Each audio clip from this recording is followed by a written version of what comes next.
That was gross. My neck just disappeared. What's up? I'm Caleb, and I'm so excited to hang out with you for just a little bit. Don't you love it when somebody goes above and beyond for you? I remember when I was in middle school, my brothers and I just started to run track, and my older brother, he liked running distance. I'm not a distance runner, but everybody thought, okay, older brother runs distance, younger brother should run distance too. So for a couple years, all I did was run distance until sophomore year, this guy, Coach Davis, the GOAT, right? Coach Davis comes to me, he goes, hey, I don't think you really love distance that much. What do you want to do? I was in a rebellious phase. I was like, Coach Davis, I want to pole vault. And he was like, hey, go ahead. I was like, okay, so for like a year, I pole vaulted and I wasn't that great at it, but he at least let me try something new. He checked in with me to see what I wanted to do. And throughout the rest of my high school career, I knew Coach Davis was always going to check in with me to see if I was doing what I wanted to and if I loved it and how he could help me get better at it. Now, why am I telling you this story? Well, because I think we could all use more people like Coach Davis. We all need people who show up, who care, who go above and beyond, not because they're asked to, not because I asked them to, but because they know it's the right thing to do.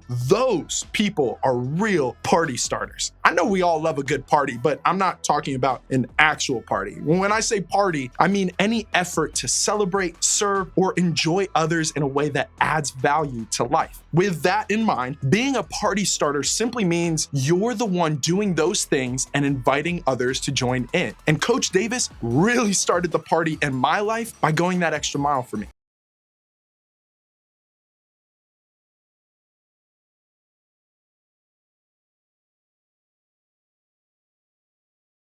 Now, I don't know about you, but for me, this whole doing more than what's asked of me thing isn't all that easy. I think that's probably why we tend to really notice when someone else does it for us. It just doesn't happen all that often, and that's what makes it really stand out. I think if we're honest, most of us, myself included, would say it's easier to just do the bare minimum. I mean, sure, we could do more, say more, help more, show up more, be there more, but no one's asked us to do that. It's not technically required of us, so we just don't.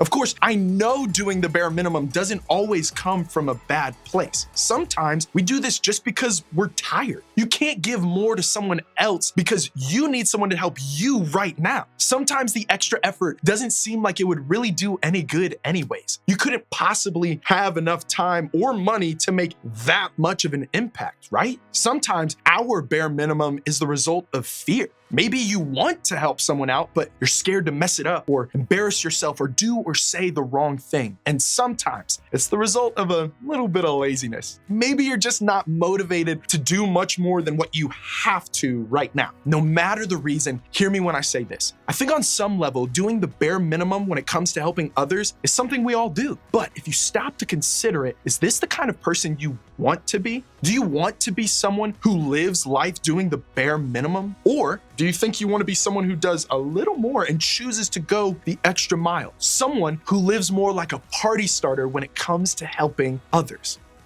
The truth is, Jesus wants us to live a full, amazing life and share it with others as if it was the best party of all time. And part of living that party starter life is choosing to go the extra mile. How do I know that? Well, because of Jesus. Everything about Jesus' life, ministry, death, and resurrection was about going the extra mile for the people he loved. Paul, one of the early leaders of the church, put it this way: God demonstrates his own love for us in this: while we were still sinners, Christ died for us. I mean, talk about the extra mile, right? Jesus didn't wait for us to ask. He didn't wait for us to prove we deserved it. He didn't wait for us to get it right or show our gratitude or promise to never mess up ever again. Now, while we were still in the middle of our mess, Jesus went the extra mile. He died for us simply because he loves us, and that's a big deal. But Jesus took this extra mile stuff one step further. He didn't just do it for us and tell us not to worry about it in our own lives. No, Jesus called us to follow his example and do the same for others.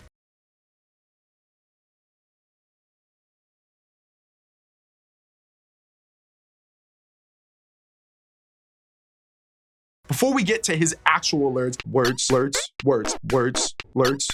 Before we get to his actual words, let me give you a little background on what was going on at the time Jesus gave us this challenge. During the time of the Roman Empire, when Jesus was on earth, Roman soldiers had all the power. They could get away with just about anything. During that time, there was a practice which basically said a Roman soldier could demand someone to carry their belongings, armor, or gear for a full mile. No questions asked. So if a Roman soldier didn't feel like carrying something, it was common for that soldier to pick up a random person and force them to carry it for him for a mile. Not cool, right? You'd probably expect Jesus to say something like, "Hey, bro, you don't have to listen to them." Or, "Hey, don't help those soldiers do anything."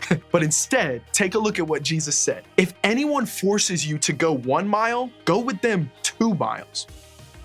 Time out, pause. What? Jesus wants us to go another mile to do more than what's required of us to help someone even when they've done nothing to deserve it? Yeah, of course, walking another mile was what it looked like in Jesus's time. In today's world, this doesn't necessarily mean literally walking the second mile with somebody. It means go above and beyond. Do more than the minimum. Don't wait to be told or asked. Just help, because that's what a party starter does. A party starter does more than what is asked of them. Now, let me be clear. I'm not suggesting that you should do so much for someone else that it causes harm to you. Of course, you have to take care of yourself too. You need good, healthy boundaries to know when you've done enough or when you just don't have much to give. Jesus isn't asking us to do something out of obligation. He's asking us to partner with him to do more for others whenever and however we can. It's an invitation to follow Jesus's example and start the party right here, right now, by going the extra mile for others when we can. Because a party starter does more than what is asked of them. So, what do we do with all this? If we want to be party starters who do more than what is asked of us, where do we actually start? Well, here are 3 places to start. First, ask yourself, what kind of person do you want to be? Do you want to be someone who does the minimum, or do you want to be someone who goes the extra mile? Before you can move forward, you have to decide who you want to be. Then, do something you don't have to do. It's okay to start small. Remember, the extra mile will look different for each one of us and for each situation we're in. So, think about just one way you can choose to go that extra mile this week. What do you think would happen if you did more to help around the house this week? Wait for it. Without being asked. What might it look like if you were generous and kind with someone you know who's lonely? What if you did something unexpected to help a teacher at school? What can you do to help a friend you know needs it? And finally, third thing, remember that sometimes you need to let somebody else walk with you. Sometimes you need somebody else to go the extra mile for you, and that's part of life. So if that's where you are right now, don't be afraid to speak up. In fact, your group is the perfect place to start. There, you're surrounded by people who want to help you, other party starters who are willing to go the extra mile. So consider talking to your group today about how you can walk with each other through both the good and difficult times. Remember, a party starter does more than what is asked, and that's exactly what I hope you'll consider doing this week.